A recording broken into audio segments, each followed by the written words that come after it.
quem faz feliz meu coração. Tua palavra, teu corpo e sangue, o teu amor sustenta minha. Proclamação do Evangelho de Jesus Cristo segundo Lucas. Glória a vós, Senhor. Naquele tempo, Jesus dizia: Como aconteceu nos dias de Noé, assim também acontecerá nos dias do Filho do Homem. Eles comiam, bebiam, se casavam e se davam em casamento, até o dia em que Noé entrou na arca e chegou o dilúvio, e fez com que todos morressem. Acontecerá como nos dias de Ló: comiam, bebiam, compravam, plantavam e construíam. Mas no dia em que Ló saiu de Sodoma, Deus faz chover fogo de enxofre do céu, e fez como que todos morressem. O mesmo acontecerá no dia em que o Filho do Homem for revelado. Neste dia, quem estiver no terraço, não desça para apanhar os bens que estão em casa, e quem estiver nos campos, não volte para trás. Lembre-se da mulher de Ló. Quem procura ganhar a sua vida vai perdê-la, e quem a perde vai conservá-la. Eu digo a vocês, nesta noite, dois estarão numa casa, um será tomado e o outro será deixado. Duas mulheres estarão moendo juntas, uma será tomada e a outra será deixada. Dois homens estarão no campo, um será levado, o outro será deixado. Os discípulos perguntaram: Senhor, onde acontecerá isto? Jesus respondeu: Onde estiver o corpo, ali se reunirão os urubus. Palavra da salvação, glória a vós, Senhor. Meus irmãos e minhas irmãs, que as palavras do Santo Evangelho perdoem os nossos pecados. Amém. Quando nós falamos em despertar, muitas das vezes a gente lembra do despertador. O despertador, ele é uma invenção, até que eu digo, muito criativa.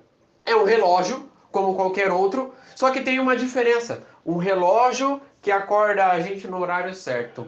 Hoje em dia tem despertador no celular, tem aparelhinho tecnológico. Só que na época antiga, os despertadores eram os reloginhos redondos. Não sei se vocês já assistiram Trapalhões. No começo do filme dos Trapalhões, o Didi mostra um relógio de despertador redondo, bem antigo, que é aquele que você dava a corda no horário que você quer acordar à noite, e aí de manhã, quando dava um certo horário, ele apitava.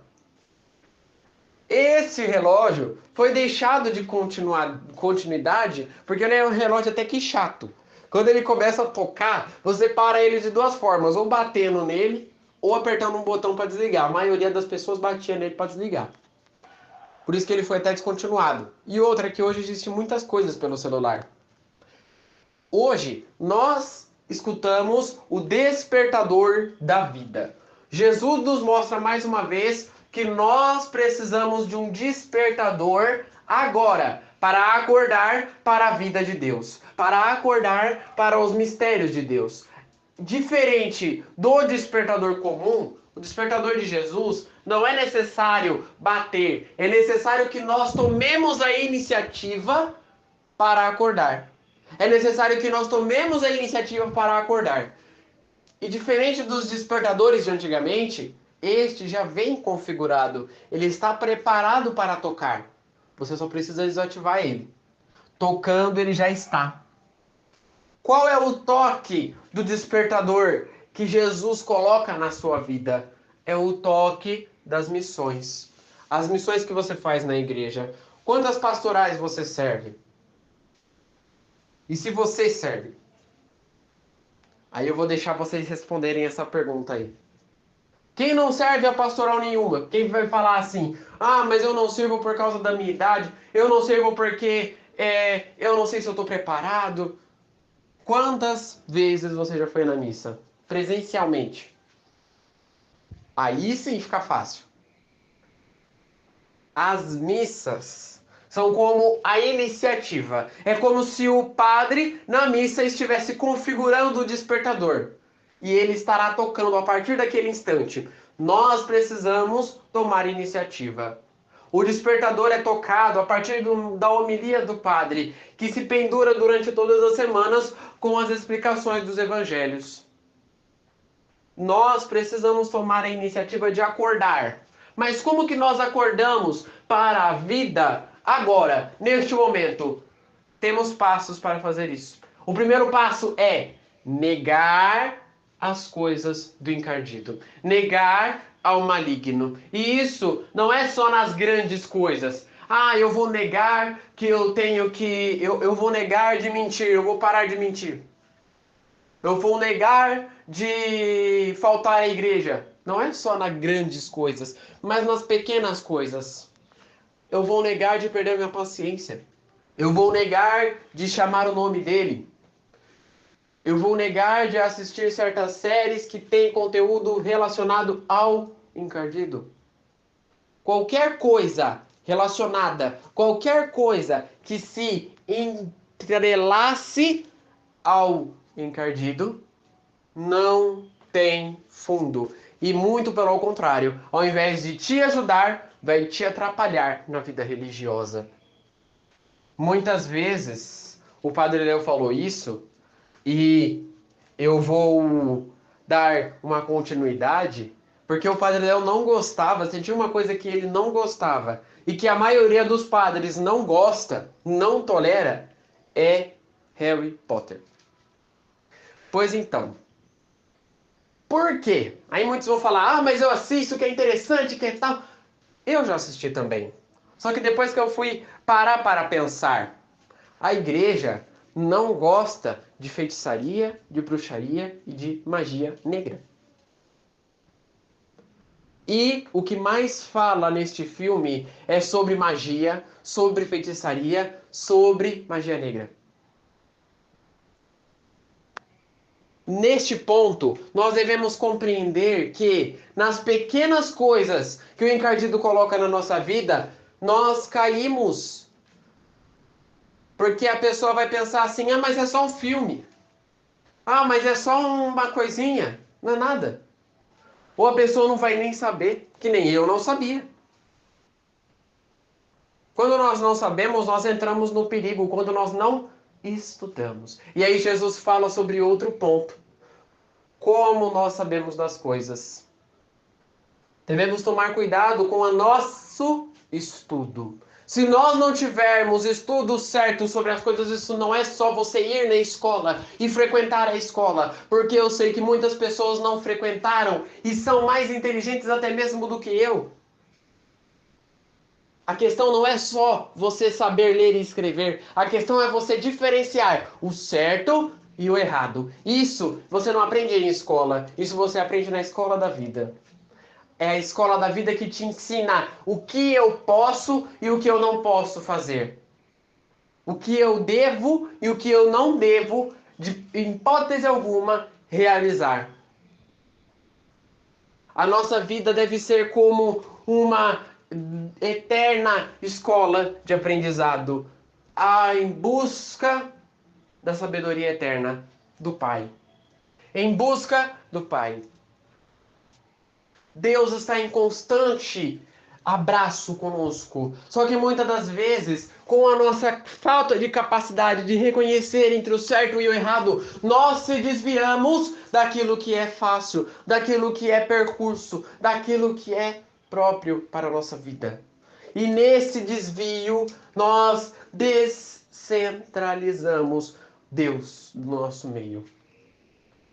E é por isso que muitas pessoas falam, ah, mas minha vida só vai errado. Tudo o que acontece vai errado. Como a história de uma família. E aí eu finalizo o evangelho lembrando de uma das inúmeras partilhas, de uma das inúmeras histórias de Padre Léo. Certo dia, uma pessoa, um homem, que bebia muito, estava notando que na sua família só tinha problema. E aí ele tinha a esposa dele falava mal dele toda vez. Os filhos dele tinham muitos problemas na vida. E aí o que ele fez? Ele foi lá pedir ajuda para um monge.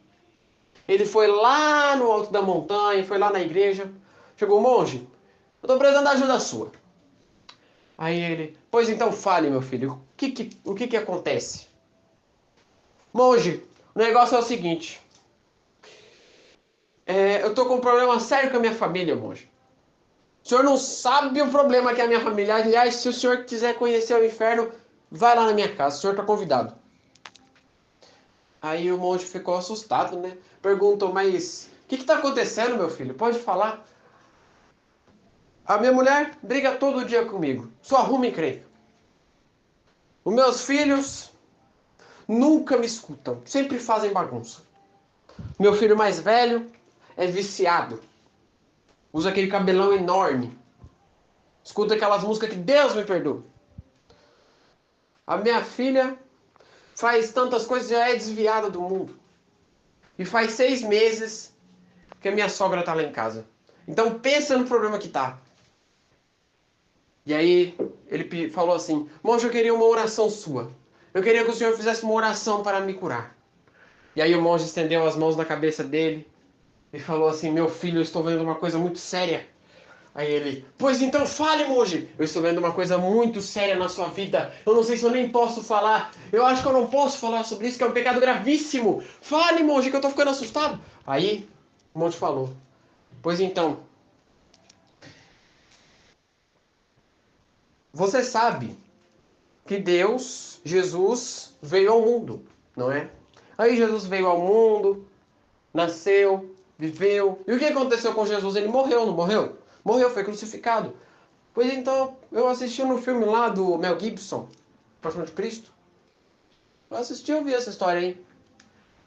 Aí ele falou, pois então, Deus enviou Jesus uma segunda vez.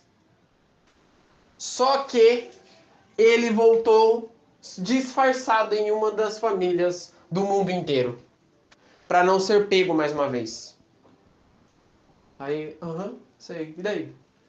Daí que meu filho, eu sinto ele dizer, mas Jesus está disfarçado na sua casa. Jesus está no meio de vocês. Jesus convive com vocês. E vocês estão cometendo um pecado gravíssimo, que é não reconhecer Jesus e tratá-lo mal.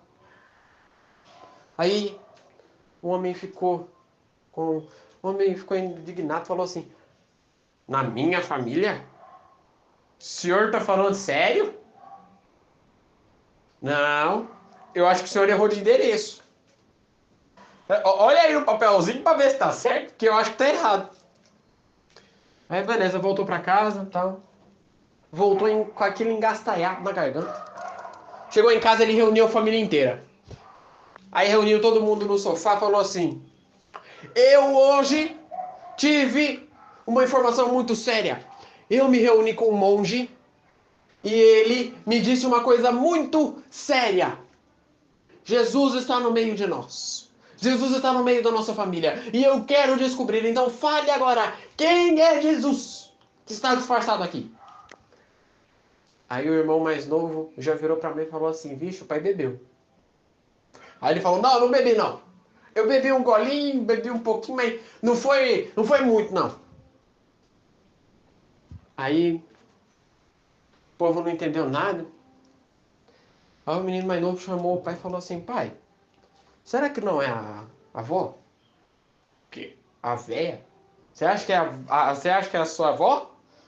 Deus me perdoa, ela me trata tão mal. Aí parou pra pensar, saiu, foi no bar, tomou um golinho, parou pra pensar, ficou meditando. Mas espera aí. Ela é uma pessoa que trata mal, mas ela corrige, né? Ela fala muitos defeitos. E ela é uma pessoa antiga, né? É a pessoa mais próxima da família, a pessoa que mais perto de Jesus, né? Aí começou a tratar bem a sogra. E a pessoa, quando é tratada bem, ela trata bem. E a sogra pensou assim, não der... A sogra falou assim, com a mãe da família, né? Falou assim, mas será que não é o seu esposo? Ele? Ah, é muito ele. bebe o dia inteiro, fica o dia inteiro no mar, você acha que vai ser ele? Até hoje na Bíblia não está descrito nenhuma parte do Evangelho que Jesus bebeu. Aí ela começou pensando, a esposa começou pensando, a sogra também começou pensando, mas pode ser que seja ele mesmo. E eu nunca dei valor certo para ele. Tadinho, eu sempre xinguei ele, sempre condenei ele. Vou começar a tratar melhor ele. Aí, tratando bem, a pessoa trata bem. Aí a pessoa deve ter. E aí o irmão mais velho começou a pensar: será que não é a mãe que está tratando bem todo mundo? Conversando com o seu irmão mais novo. Mas a mãe vive brava. Todo dia ela vive brigando. Eu acho que não é ela, não. Ela é muito estressada. Todo dia ela tá reclamando. Pensou bem. Não, mas deve ser mesmo. Começou a tratar bem a mãe. E tratando bem, a pessoa trata bem.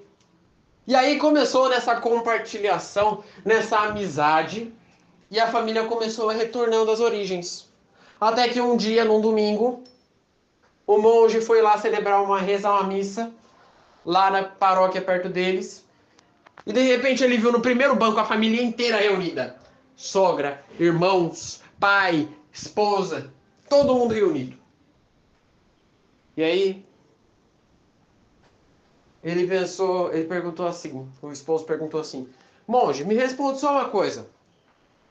A gente tratou bem um ao outro e até agora a gente não descobriu quem é Jesus que estava no nosso meio. Aí o monge virou, regalou os olhos e falou: vocês não descobriram? Aí ele: não, está no nosso meio, mas a gente não descobriu. Gente, Jesus não está no meio de vocês como carne. Ele está como espírito. Ele está presente aqui no meio de nós. Jesus é onipresente, onisciente. Ele se faz presente em todos os lugares. Ele está sim no meio da sua família. Mas, e vocês não o reconheciam. Quando nós não reconhecemos Jesus no nosso meio, nós esquecemos que ele de fato pode realizar os problemas, que ele de fato pode solucionar as dores e que ele de fato quer acordar a sua vida.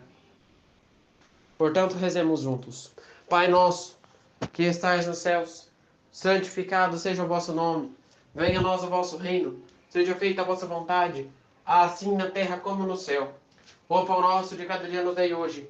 Perdoai as nossas ofensas, assim como nós perdoamos a quem nos tem ofendido. E não nos deixeis cair em tentação, mas livrai-nos do mal. Amém.